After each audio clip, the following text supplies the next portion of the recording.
इस तस्वीर को जरा गौर से देखिए।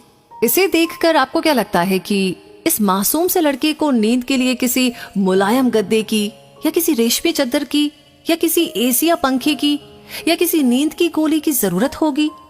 नहीं ना। मैं इस लड़के को अपनी ऑफिस की खिड़की से रोज देखा करती हूँ। ये लड़का हमारे ऑफिस के सामने की ओर बैठकर रोज जूते पॉलिश किया करता है। मैं उसे बार बार खिड़की में से देखा करती हूँ। शाम को उसका पियक्कड़ बाप आकर उसे मार के उसके सारे पैसे छीनकर चला जाता है। वो रोता रहता है और वहीं रोते रोते उस पत्थर पे सिर रखकर सो जाता है।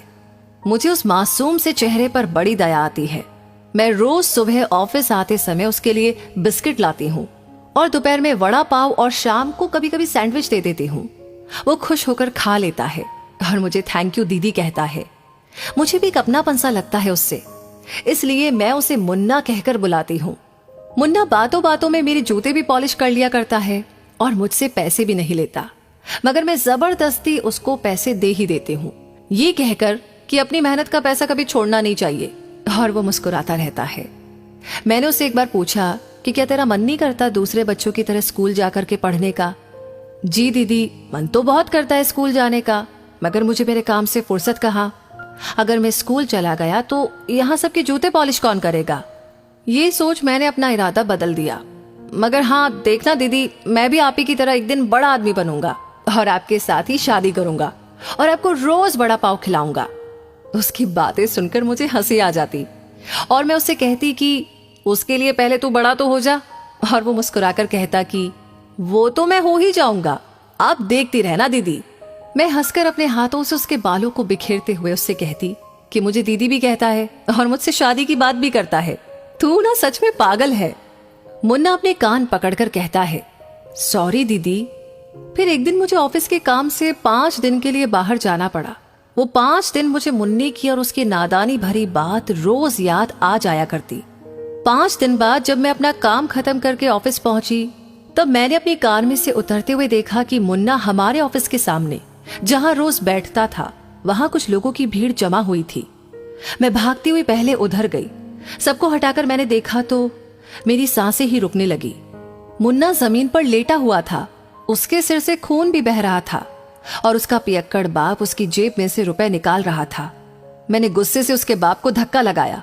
फिर मैं मुन्ने को उठाकर डॉक्टर के पास ले गई और डॉक्टर को कहा कि जरा देखिए इसे क्या हो गया है। ये अपनी आंखें नहीं खोल रहा और कुछ बोलता भी नहीं।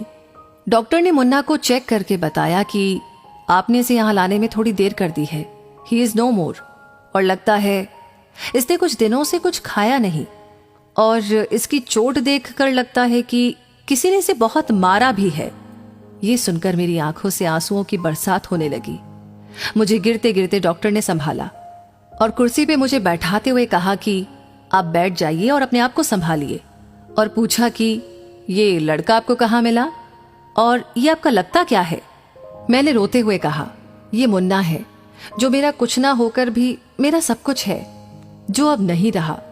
शायद मैं जरूरी काम से इतने दिन बाहर ना गई होती। शायद मैंने किसी को बोल दिया होता कि मेरे मुन्ने को रोज वक्त पे खाना खिला देना।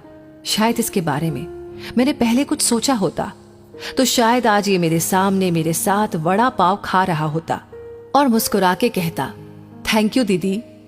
मगर अब ये एक सपना बन गया है मेरे लिए। तभी डॉक्टर ने कहा, आप इसका जिम्मेदार अपने आप को मत ठहराइए। ऊपर वाले की मर्जी के आगे हम कुछ नहीं कर सकते।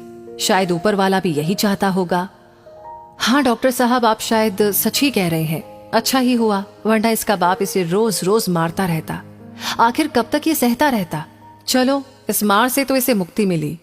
ये कहते हुए मैं उसे अपने हाथों से उठाकर वहां से ले गई और उसे अच्छे से दफना दिया।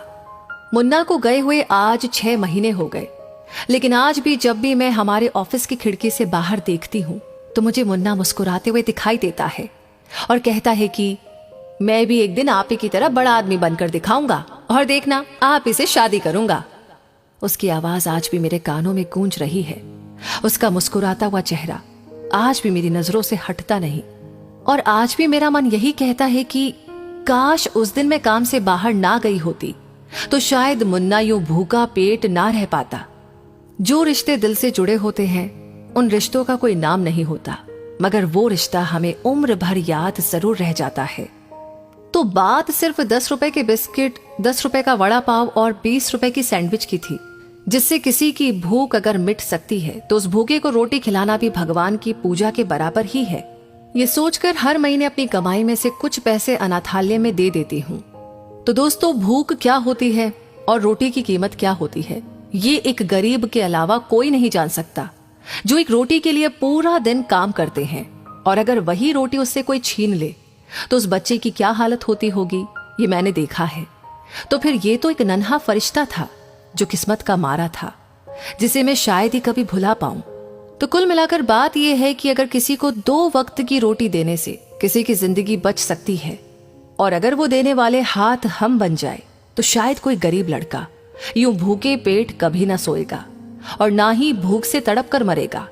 और इस नेक काम के लिए हमारे ऊपर भी एक हाथ है, वो भी कभी हमसे नहीं हटेगा, इतना मुझे पक्का यकीन है। तो दोस्तों, इस वीडियो से आपको क्या सीख मिलती है, कमेंट बॉक्स में लिख करके अपनी राय जरूर दे और इस वीडियो को ज्यादा से ज्यादा शेयर करें। आपका हर एक लाइक, हर एक शेयर हमें मोटिवेट करता है ऐसी ही प्रेरणादायक कहानियां आपके सामने लाने के लिए।